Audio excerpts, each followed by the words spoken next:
back to Patrick's Tech Reviews, and today I'm presenting you the Canon Legria Mini, or the Vixia Mini as they are calling it in the US. First of all, thank you very much for Canon Middle East for providing me this camera for this review. And let me show you quickly the box. Very simple. So what do we have? You can see here already we have this very angle display as well as the little stand that's inbuilt, which is very handy. It records in Full HD 920 in MP4 on micro SD cards. Can be an advantage, can be a disadvantage, that depends on you. Ultra wide angle lens, and it's Wi-Fi certified. So let's open it up and see what's inside. Okay, so let's open it up. So what do we have here? A lot of blah blah, English, German, the warranty card. There's more of these, I just put them on the bottom. Then we have the charger where you put the battery inside. As you can see, the battery is already really tiny. You'll see it later. Has a USB cable. Let's put this on the side. Then put the camera on the side, and then the other languages, which we don't need. And then here we have the camera and the battery. So let's put the box on the side. The charger we can just leave here. All this paper is on the side as well. Okay, so here we go. Canon Legria Mini. And that is the battery. And the battery, the problem is it's only 720 milliampere hours. That's really small. I mean, look at this little battery. Okay, let's put it in. You put it in the back. There we go, on that side. So at the same time, you don't put the SD card, sorry, the micro SD on the back side. It goes here on the side. So you see it says card here. However, the card doesn't come with the camera, so you need one of those little buggers. Yeah, Ultra. And if you want to record in 24 Mbps, you need a class 10 card. Let's put that one in. So as I said, it can be advantage, can be disadvantage. You can put it in your mobile phone, but again, if you record something in Full HD, not every phone will be able to display that when you just plug it out and put it into your phone. So here we have the playback button, HDMI DC in. Here you go, and off and on. In the front we have the stereo mics and the lens, which has a lens cover. The moment you turn it on, it opens the lens cover as well. Okay, let's close it. And on the bottom we have the normal screw that you can attach to, I don't know, a stand or a tripod, small tripod like a gorilla pod, for example. But the good thing about this one, it has a stand by itself. So as you can see, it can be positioned anywhere you want, any way you like it. And the same thing goes for the screen. It's a very angle. You can place it the way you want. That's really helpful. Okay, so let's just go in a menu, and then I'm going to give you some more information. Alright, so I turn it on. As I said, on the right side you'll see a green light as well indicating it. And it's in automatic mode. So you see it has a SD, the battery is fully charged. The battery life is one big disadvantage, I would say, for this Legria Mini. It really lasts only like 45 minutes to an hour if you really use it constantly. Now it tells you how much space you have on the card, which is 4 hours and 11 minutes, 25p at 24 megabytes per second. As I said, you need a class 10 card for this. Large, and how many pictures you would fit on it. You can take pictures with the button on the side. Focus. So yeah. However, recording, you have to start it over the screen. So if we go in a menu, then we have different modes. So obviously you have the settings. The screen, the touch screen actually works quite good. I can't really complain about that. So you see you have 24 Mbps, 17 and 4. And obviously adjust the timing as well. You see 24 hours I can record with the lowest quality, 5 hours 53 and 4 hours 11. This is a 64 GB card, that's the maximum you can put inside. Then face detection and tracking, auto backlight correction, flicker reduction, video snap, photo size, photo review time. As you can see, some of them are actually gray.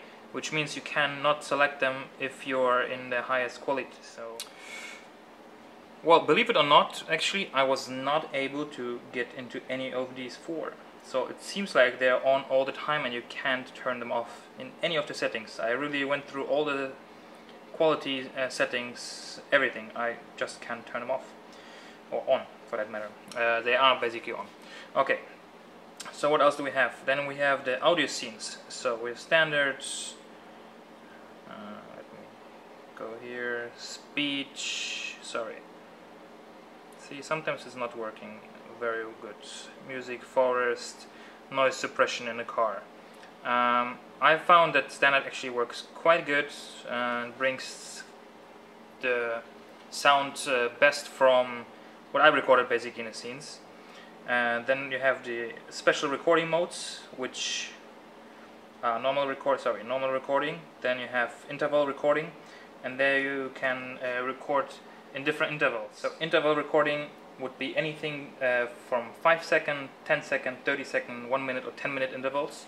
So you really can record a sunset or an entire day if the battery wouldn't die, or as long as the battery basically lasts. Then what do we have? Slow motion. Slow motion you have half speed or quarter of a speed. However, the quality is reduced in half speed to 720, which is HD, and then quarter of the time it's only VGA, so it's really kind of useless to record in VGA in today's time. HD you can still use, but the other one doesn't work really well.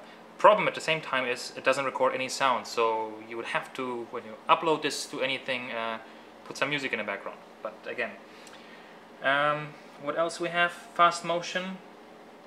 Fast motion is let's see, is either 2 times or 4 times, and again this one actually better than the slow motion, works in full HD. That's good. However, again, without sound. And the last one was video snapshot. Video snapshot is either 2, 4 or 8 seconds. Would take snapshots, as you can see here, for movies for dynamic tempo. Okay, here we go. Okay, then auto, obviously everything's auto. Then this one is actually quite handy.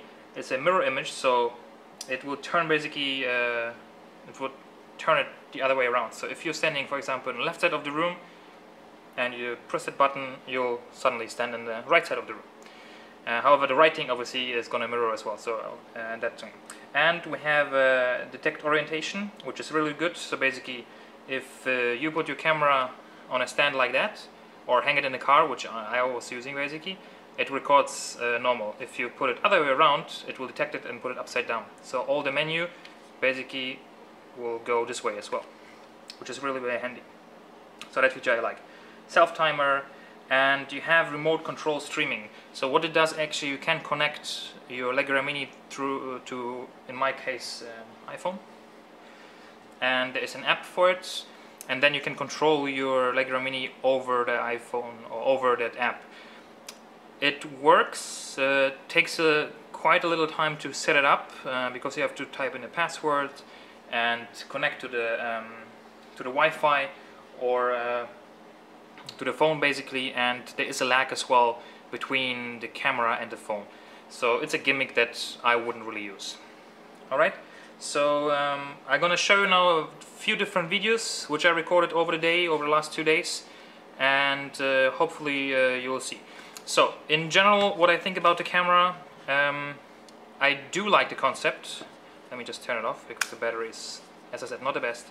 I do like the concept. Form factor, you see, it's nice. It comes with this, which I forgot to mention, hand cord, whatever you call it, so it doesn't fall down. And you can hold it either like this, or because of that screw that you can add it. I used it a lot in the car, and that hinge in the back, that helps a lot to set it up. And now by mistake I activated the review mode. So you can see I have a few videos. I'm gonna put them in later. So let's turn it off. So that is quite good. The wide angle works really, really well. In closed environments you will have a lot of distortion towards the right and the left, which you will see in the video as well. What I don't like about it, it's really the camera battery life. I mean, that battery is just way too tiny. Again, look at it. It's way too tiny. What I really like about it is it's very portable. I mean, just okay, turn it off.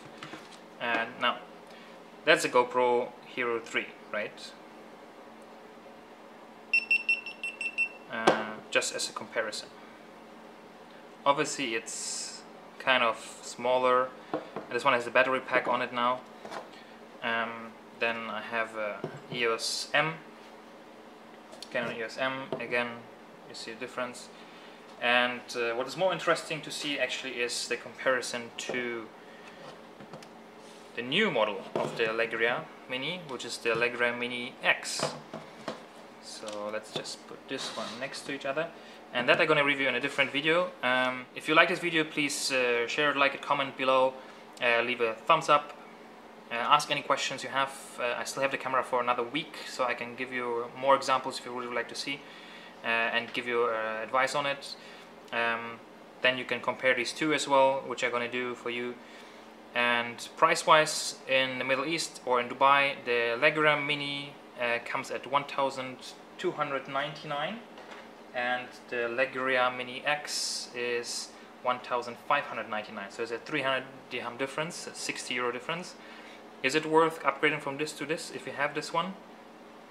That you will see if you watch the video for this. Is it worth to buy any of those? I would say yes, because this camera is really made for bloggers, for musicians, especially the sound recording of this one is really, really good. If you compare it to the GoPro, these are not action cameras, so don't mistake it for action camera. It has a wide angle lens, it has a really good recording, sound recording, what this one doesn't have. This one is really shit in regards to recording. Sound, video, this one is good during the day, and even in low light I have to say both of them performed pretty good, much better than this, because the GoPro you cannot use in the evening. Okay, so thank you very much for watching, and see you next time.